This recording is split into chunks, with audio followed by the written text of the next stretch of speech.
तुझी आई आली. हीच माझी आई आहे. हिचाच फोटो मला डॅडीने दाखवला होता. स्टार प्रवाहावरील रंग माझा वेगळा या मालिकेत दीपिका कार्तिकला तिच्या आईबद्दल विचारत असते. दीपिकाला कार्तिक एका बाईचा फोटो दाखवतो आणि तिची आई देवाघरी गेली असं सांगतो. तेव्हा श्वेता देव तिला परत आणू शकतो असं म्हणते. मालिकेला आता रंजक वळण येणार आहे, कारण दीपिकाची आई बनून एक बाई इनामदाराच्या घरात येणार आहे. दीपिका हीच माझी आई आहे, हिचाच फोटो मला डॅडाने दाखवला होता असं म्हणते. काय घडणार 20 मेच्या भागात पाहूया त्याची खास झलक. आई, तू आई आहेस ना माझी? दीपिका, तुझी आई आली. हीच माझी आई आहे. हिचाच फोटो मला डॅडीने दाखवला होता. आई, हे कारस्थान श्वेताचं असणार का? सौंदर्या दीपिकाला तिच्या खऱ्या आईबद्दल सांगणार का?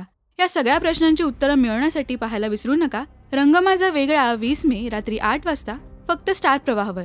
मराठी टेलिव्हिजन विश्वातील बातम्या, अपडेट्स आणि गॉसिपसाठी सबस्क्राईब करा राजश्री मराठी शो बझ.